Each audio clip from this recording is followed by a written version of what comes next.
All right, welcome to the deep dive. We've got a really interesting stack of sources from you today, all pointing towards a fascinating piece of technology. It seems to be tackling a major bottleneck in modern computing, especially where speed is absolutely critical. That's right. We're looking at articles and research focused on something called the NVMe Host Accelerator IP. You can think of it as a specialized hardware block designed for one very important job. Right, and our mission today is to really unpack this. You've shared these sources, and we're going to try and extract the core ideas.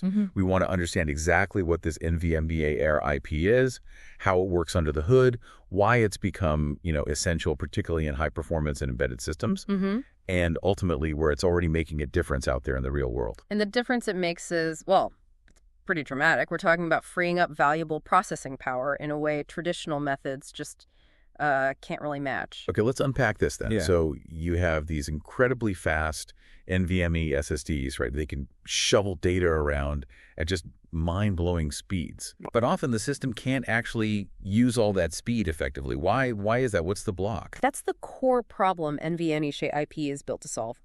At its heart, this IP is a specialized hardware intellectual property block. So basically, a pre-designed piece of circuitry you can drop into a larger chip design, like an FPGA or an SoC. Right.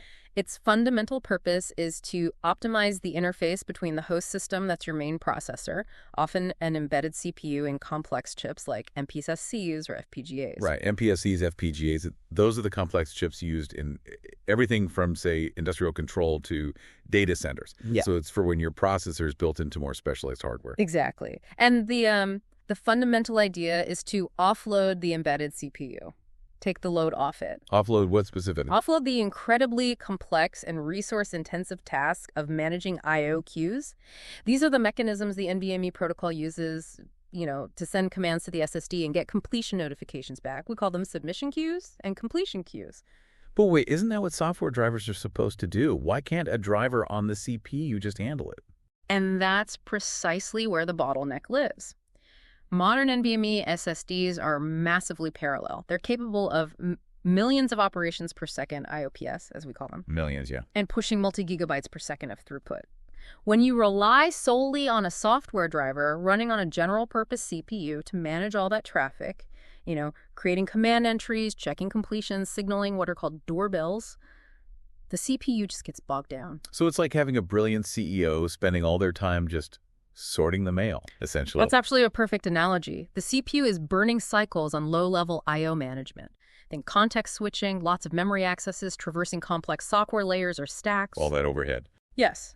All that overhead consumes valuable CPU time that you really want for your actual application workload. It prevents the system from truly utilizing the SSD's full speed potential.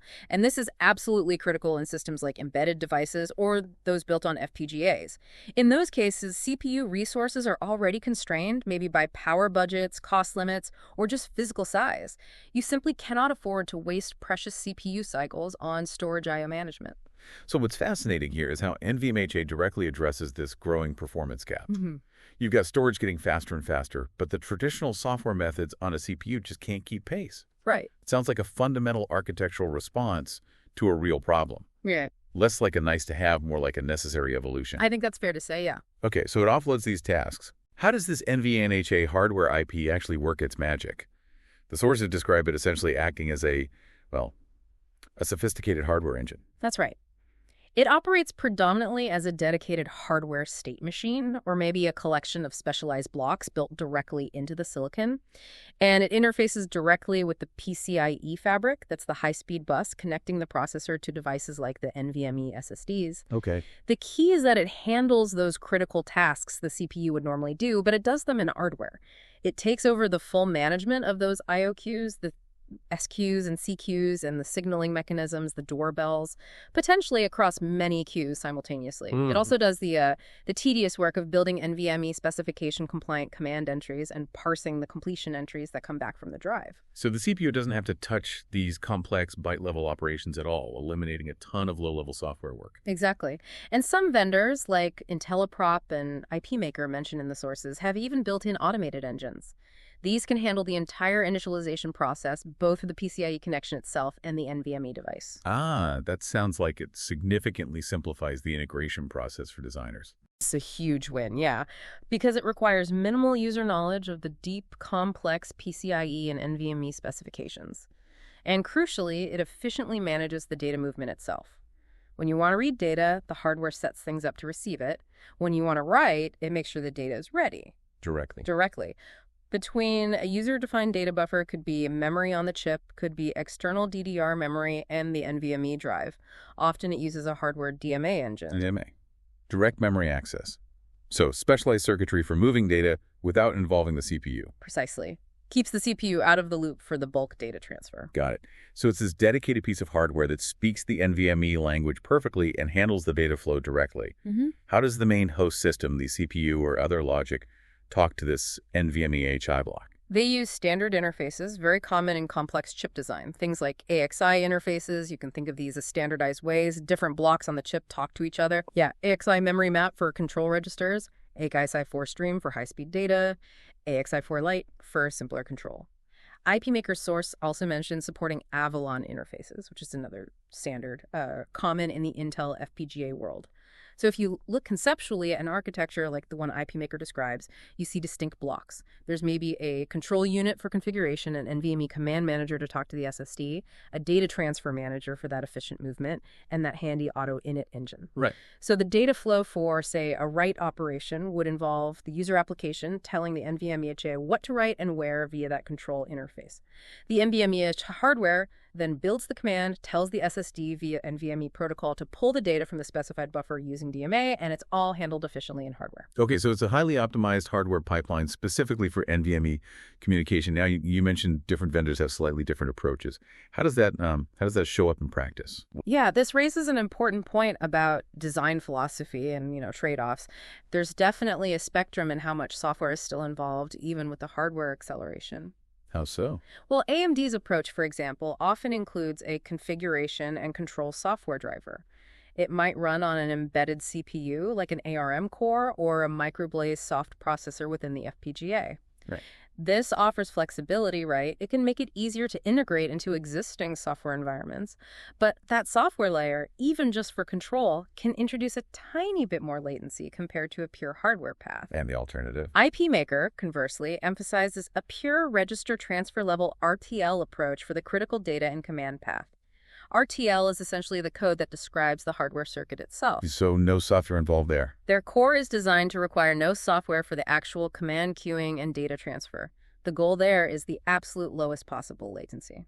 Interesting. And IntelliProp? IntelliProp seems to offer a hybrid. They provide options for interacting with their IP either through CPU-accessible registers, so software could poke at it, or via a pure RTL state machine interface. Again, giving designers flexibility based on their needs. So connecting this to the bigger picture, this variation shows a market that's catering to diverse needs. Exactly. Designers can pick the IP that best matches their priorities. Is it ultra-low latency above all else? Is it maximum software flexibility? Or maybe an easier path to integration into a specific existing system. The options are there. Right. Diving into the specifics now, the sources you shared detail a whole range of key features and technical specifications for these different NVMe HA IPs. It really highlights their capabilities for performance and integration. Yeah, this is where you see the real engineering detail come through. They all emphasize compliance with the NVMe specification, mentioning versions like 1.3 and 1.4. Keeping up with the standard. Absolutely. They support various PCIe generations, commonly Gen 1 up through Gen 4, and specify support for different configurations like, say, Gen 3 by 8 lanes or Gen 3 4-lane. Often they mention working with third-party PCIe root complex IP as well. And the queue management, that seems critical. It is very critical. They support scalable queue depths. IntelliProp's source stands out with a really impressive capability, up to 64,000 outstanding commands and queues simultaneously. Wow, 64,000. That's a lot. It's massive parallelism. iWave Systems, another vendor, mentions specific depths like 16 for admin and I/O queues in their particular solution, which might be tailored for more constrained environments. And the data buffer, how that's handled. That varies too. IntelliProp supports large buffers up to 1 GB according to the source. iWave Systems offers quite a unique approach and option for using internal chip RAM, like block RAM in an FPGA, as the buffer. Oh, interesting. So potentially eliminating the need for external DDR memory. Exactly, which could save cost and complexity in some designs. IP Maker lets you configure the buffer as simple memory or maybe a FIFO structure, depending on the need. Supported block sizes also range widely, from small 512-byte sectors up to 16 kilobs commonly. iWave lists a maximum transfer size of 1 megabyte for their IP. And those standard interfaces we discussed earlier, like AXI seem widely supported across the board. Yes, definitely. AXI Memory Map, AXI Stream, AXI Lite, and also Avalon interfaces seem to be the standard ways the host logic interacts with the NVMe IP block. AMD's documentation, for instance, specifically lists their supported platforms, adaptive SoCs and FPGAs like the Versal and Zynq MPSC families. It shows the typical platforms where their IP gets deployed, and they mention their Vivado design tools for integration. Okay, so the diversity and the level of detail in the specs across these vendors, it really reflects a mature market offering tailored solutions, doesn't it? I think so. It's like looking at a comparison table. You can find an IP that fits your specific performance goals, your resource budget on the chip, and your integration requirements, whether you're building a tiny embedded sensor or a massive data center accelerator. All right, so we've unpacked what it is and generally how it works. We see its dedicated hardware handling these complex tasks. But here's where it gets really interesting based on the thesis. Let's talk about the dramatic, almost unbelievable performance benefits compared to using those traditional software drivers. This is the core story, absolutely. The why you use this technology. The performance superiority over software is substantial, and yeah, we have some concrete data from the sources that makes it incredibly clear. Lay it on us. Okay, so empirical testing shows just how much a standard software driver can struggle. A Linux NVMe driver, even running simple sequential I/O, can consume nearly 97% of the host's CPU cycles. Just managing the storage. Wait, 97%? That's almost the entire CPU. It's an incredible amount of wasted CPU time, exactly. In stark contrast, the NVMe host accelerator IP can reduce that CPU utilization specifically for the I/O command processing part to virtually 0.0%. Zero. Virtually zero for the command handling itself. The CPU initiates the request, maybe sets up the buffer pointer, tells the hardware go, and then it's done. The hardware takes over completely for the NVMe transaction. The CPU is free. That's a game changer. And how does that translate into the actual speed of data movement, the throughput? Big difference there, too. The sources provide specific throughput comparisons across different block sizes. For smaller 512-byte blocks, the hardware accelerator is already significantly faster. Think 170, 180 megabytes per second for reads and writes. Okay. Compared to the driver's maybe 45 millibytes write and 96 millibytes read in that test case. Noticeable, but where does it really shine? The gains become truly pronounced at common 4 kilobyte block sizes. That's a very typical size for many applications. The NVMe HA IP hits speeds like 732 millibytes write and an impressive 1172 millibytes rate. Over a gigabyte per second read at 4K blocks. And the software driver? It's way down. The source showed it at about 140 millibeats write and 160 millibeats read. Wow. So that's roughly a 5x improvement on writes and over a 7x improvement on reads. That's right. Massive gains. And even at larger block sizes, like 64 KB, where the SSD's own internal limits might start to become the bottleneck, the NVMe HA IP still maintains a substantial lead because it's just not held back by that CPU overhead. So the hardware is just orders of magnitude more efficient. Why? Remind us again, why is such a massive difference? What's fundamentally enabling this? It really comes back to that core difference between software execution on a general-purpose CPU versus dedicated hardware. The software driver has to fetch instructions from memory, execute complex routines, build data structures in general memory, signal the device through layers of abstraction. Lots of steps, lots of cycles. Many CPU cycles per I/O operation. The hardware accelerator, on the other hand, performs all these tasks directly in silicon.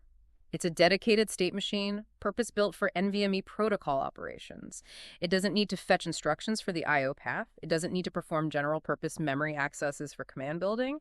It just does the job as efficiently as possible at the clock speed of the hardware. Right. One of the sources puts it quite vividly to theoretically match the performance of one of these NVMe IPs using just a software driver. An ARM CPU would need to run at an astonishing 6.4 gigahertz. 6.4 gigahertz.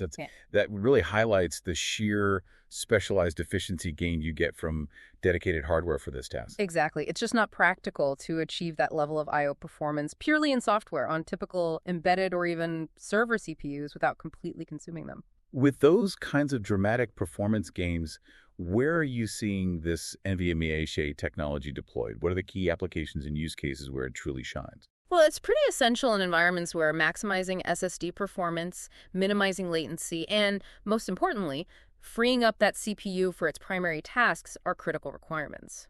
This really spans two main domains. Okay, what are they? First, embedded systems and edge computing. Where those CPU resources are typically very limited, as you said. Exactly. In those systems, the CPU is often constrained power budgets, cost, physical size. NVMe allows these systems to incorporate high-speed NVMe storage without needing a much larger, more power-hungry, more expensive processor just to handle the I/O. It enables high-performance storage in compact, low-power, efficient devices at the edge. Makes sense. And the second domain? Data centers, particularly those dealing with massive data flows and increasingly using FPGAs as accelerators. NVMe HA is key to enabling strategies that bring compute closer to the data. Reducing that data movement problem. Precisely. Reducing the costly and time-consuming process of moving huge data sets across networks. Generally, though, it's deployed anytime low latency, high bandwidth, and significantly reduced CPU overhead for storage are the top goals. And the sources you shared highlight some very specific, really fascinating applications built on this technology. Yes, absolutely. Computational storage is a prime example, and NVMe is really an integral component there. This is the idea where processing happens directly on or near the storage device itself, often within an FPGA package that sits right next to the SSD flash memory. So instead of dragging potentially petabytes of data across the network to a central CPU server farm to be processed, you process it right there where the data lives. That's the core idea. You dramatically reduce data movement. You only send the relevant results back to the host system, maybe just the answer to a query. The benefits must be huge. Yeah, faster response times, massive reductions in network bandwidth requirements, and ultimately lower total cost of ownership, TCO. NVMe HA provides that crucial high-speed, low-overhead conduit between the processing elements, like the FPGA, and the NVMe flash storage. It makes computational storage actually feasible. It allows offloading services directly into hardware near the data itself, things like compression, encryption, or even database functions like scanning tables, filtering data, maybe aggregation. Wow. This really connects to the broader trend of data-centric computing, which tries to address what's called the data gravity problem, the difficulty and cost of moving these ever larger data sets around. NVMe is a key enabler. Okay, what else? Smart NICs are another critical application. These are network interface cards, NICs, but with significant onboard processing power, often FPGAs or specialized SoCs. Right, intelligent network card. Exactly. By integrating NVMe, a Smart NIC can offload both network and storage I/O from the main server CPU. This is huge for enabling technologies like NVMe over Fabric's NVMe of acceleration. Accessing NVMe drives over the network efficiently. Right. And it supports disaggregated storage architectures, where storage is pooled centrally and accessed remotely over the network fabric. The sources mention examples like accelerating NVMe of F on AMD Alveo cards, which are powerful FPGA-based accelerator cards. Makes sense. Handling storage traffic directly on the NIC. And of course, NVMe IP is fundamental for designing high-performance storage controllers and host bus adapters, HBAs. These provide a direct, accelerated hardware path to NVMe SSDs, completely bypassing those traditional software-heavy operating system storage stacks for maximum performance. And integrating this IP into these complex chips, the FPGAs or SolVaCs, is that designed to be relatively straightforward? Yes. Vendors definitely engineer these IPs for seamless integration. They're designed to connect directly with common embedded CPUs like ARM or microblaze cores often found on these chips. Oh. And they interface directly with the hard PCIe blocks that are typically built into the silicon itself. They're usually highly parameterizable too. Meaning you can configure them. Yeah, designers can configure features, resource usage, queue depths, buffer sizes, things like that, to match their specific needs. And vendors commonly provide reference designs to help accelerate the development process. Got it. So if we step back and look at the broader impact here, NVMe HA clearly delivers more than just faster I/O numbers on a benchmark. Absolutely. It's much more than just speed. Right. It's about achieving genuinely low latency, which is essential for real-time applications. Critical, yes. And high throughput, making sure you're actually using the full bandwidth of those expensive fast SSDs you paid for. But the most profound impact, as we've discussed quite a bit, seems to be that incredibly efficient CPU utilization. Taking a CPU from being, 97% busy with I/O down to virtually 0% busy on those specific tasks. Yeah. That's transformative. It fundamentally changes the system architecture possibilities. It really does. It means designers can potentially choose smaller, lower power, lower cost CPUs for embedded and edge devices and still achieve high storage performance. Saving cost and power at the edge. Exactly. Or, in data centers, each server can handle significantly more application workload because its CPU isn't constantly bogged down managing storage I/O. So better density, better efficiency. Right. This leads directly to reduced capital expenditure, CapEx, on hardware, lower operational expenditure, OpEx, because of less power and cooling needed, increased compute density, and overall a lower total cost of ownership, or TCO. It's really a strategic shift in how compute and storage resources are allocated and managed within a system. And the fact that there are multiple players offering this technology, you mentioned AMD, IntelliProp, IP Maker, iWave Systems, selling these specialized IPs, that suggests this isn't just some niche idea, right? Yeah. It must be a recognized industry necessity with real market demand. Absolutely. The existence of a competitive market like this validates the need for hardware-accelerated NVMe host interfaces. It shows the industry recognizes this bottleneck and the value of this solution, and that competition naturally drives innovation in features, performance, and ease of integration. So wrapping things up, what does this all mean? It seems clear that NVMe IP is strategically important across the computing landscape. It fundamentally transforms how we integrate NVMe storage into complex systems. It's key to unlocking the full potential of these fast SSDs by eliminating that CPU bottleneck we keep talking about. Definitely. And it serves as a foundational component for advanced architectural trends like computational storage, smart NICs, disaggregated storage, all these things that rely on efficient data handling.